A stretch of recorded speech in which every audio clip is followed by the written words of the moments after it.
For nearly 100 years, the main battle tank has been the bane of the modern battlefield. But is the era of the tank coming to an end at the hands of a high-tech but low-cost weapon system? Plus, is the U.S. giving Ukraine the ability to reach deep into Russian territory, but is all that enough to stabilize the front lines? We're going to cover all of this. I'm Paul, U.S. Army combat veteran. Let's get into it.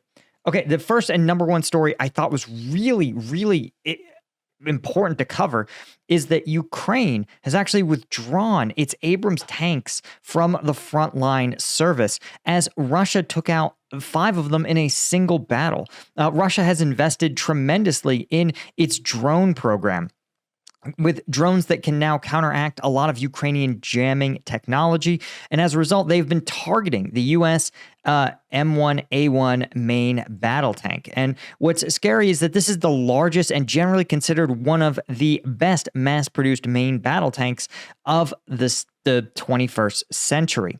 But these tanks are, well, they're still tanks. They're big, they're armored, they are slow relative to like a drone. And they have been a huge target for Russia, not just because they pack a heavy punch, but because as a symbol of NATO and U.S. support, they are kind of iconic. And so for Russia, taking them out is not just an important tactical priority, but it is a propaganda priority as well. And the problem is, of the 31 tanks that the U.S. provided to Ukraine, 5 of them have been lost to Russian drone attacks. These are FPV drones that Russia will use a surveillance drone. Based on all the videos I've seen, Russia will use a surveillance drone, and Ukraine follows these tactics too, that will watch the battlefield, particularly open spaces and known avenues of approach. When they observe armored forces moving along a roadway or known avenue, they will deploy smaller FPV drones that will attack from the rear, targeting the tank's comparatively thin rear armor. And that attack is able to often cripple the tank. And while it could be recovered, the crew instead, in most cases, seem to have to ditch the vehicle, or else it'll be stuck in the battlefield, stuck in a place, and then will be targeted with artillery because it's become a static target. The Russian public is quickly learning that the information they get inside their country is just a fraction of the truth. But even if you live in a free country, algorithms, big tech surveillance, and all kinds of threats are all over the internet. That's why I use ExpressVPN. ExpressVPN is a virtual private network that masks your browsing location so you can view the internet from another country's perspective. If you want to see Netflix or Hulu shows in South America, or see what YouTube looks like in Europe, ExpressVPN can help you get another perspective on the world. ExpressVPN also helps safeguard your anonymity, especially from big tech and advertisers. ExpressVPN encrypts and reroutes 100% of your personal data through their secure servers. I can finally browse without having the same ads follow me across the internet, and big tech will have a harder time siphoning off my data to sell to who knows who. ExpressVPN is offering a great deal. Go to expressvpn.com/combatveteran to get an extra 3 months of ExpressVPN free, or click my link in the description. And thanks again to ExpressVPN for sponsoring today's video. And this has resulted in literally over 10%, close to 20% of the Abrams provided to Ukraine being destroyed by these Russian hunter-killer drones.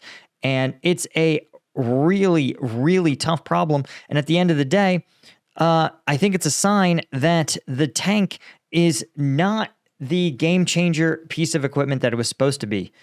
Now, we've heard from other sources that Ukraine has identified a number of legacy battlefield systems that just don't apply in the realm of drone warfare. Another one is static artillery, right? The iconic M777 howitzer. Because they take so long to set up and they're stuck in place, Russia's ability to identify them and take them out using either their Russian MLRS systems or drones or any other number of systems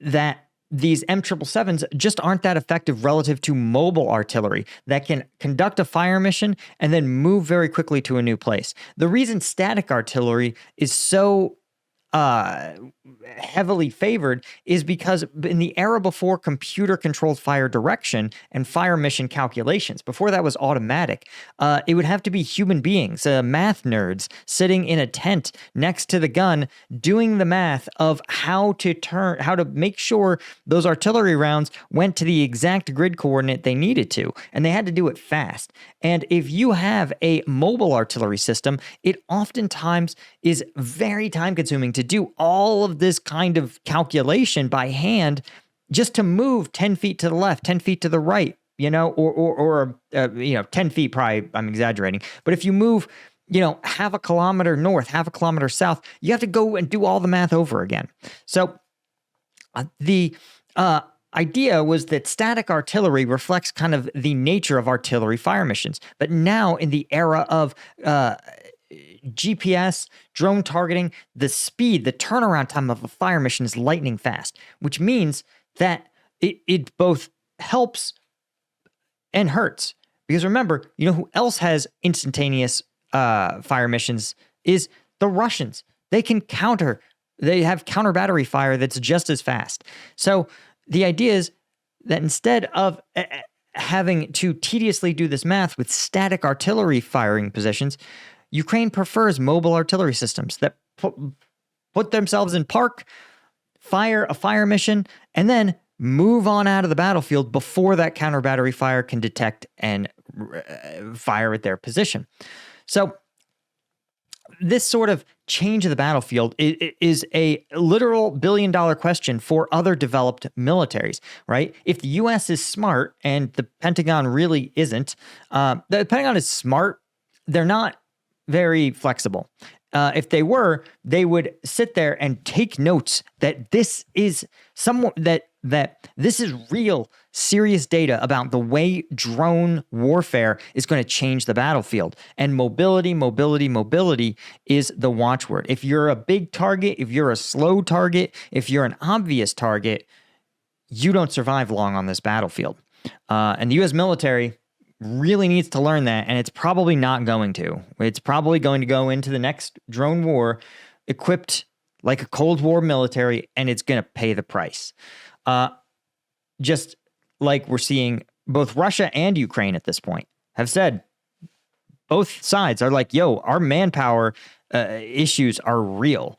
And we're seeing it on both sides. As you can see here, there's been a significant change to the front lines. And you can see in the last 24 hours, most notably, Russia advancing south from Novobakhmutivka. And as I talked about, crossing this open ground is really, really a tough situation for Russia, right? It's where they're most vulnerable. And the fact that they were able to cross, looks like around 1 to 1.5 kilometers from Novobakhmutivka across open ground is really troubling for Russian forces, or really troubling for Ukraine, because you can see the forces still trying to hold this anchor point at Berdichi. They are now encircled, or nearly encircled. It's going to be really hard for them to conduct a withdrawal under these conditions. And so what is the result? What does this mean? It may mean that Ukraine needs to look at withdrawing to prepared positions to the west. They may want to follow this Novoprokhovsk line here that's kind of formed by this river and reservoir system. They may also find that building out a defensive line along this kind of hillside and river that starts here northeast of Sokil and runs down through Voskod may actually be a better defensive line for Ukrainian forces. And if they take the time to build this up, Russia may not arrive there until Ukraine is receiving additional U.S. aid. Now, let's talk about one other key story. Speaking of U.S. aid, is that it's revealed that the U.S. actually sent long-range ATACMS missiles to Ukraine and that Kiev used them. And it was last month, though, that the Biden administration secretly shipped these missiles to Ukraine for the first time in the 2-year war. Kiev using them twice to strike deep behind Russian lines. I often wonder, these were originally attributed to drones. I'm surprised Russia didn't come out and say, hey, this was done with the U.S. missile. But what's fascinating, too, is that I'm not really sure the legal authority that the White House used to do this. My understanding was that Ukraine had exhausted its aid budget, and without additional approval from Congress, I'm not sure how they were able to do this. I don't know if these were just sold to Ukraine or if they were something that was held in reserve, right? They kept a final $2 or $3 million from the original aid package and earmarked for these ATACMS, and they said, this was actually the last $3 million of the previous aid package. But it's a sign that, the U.S. feared that this would escalate the war, providing these deep strike capabilities. But Ukraine showed that they are going to be striking deep into Russian territory regardless. And frankly, instead of an escalation, it may be seen as actually a stabilization of the war.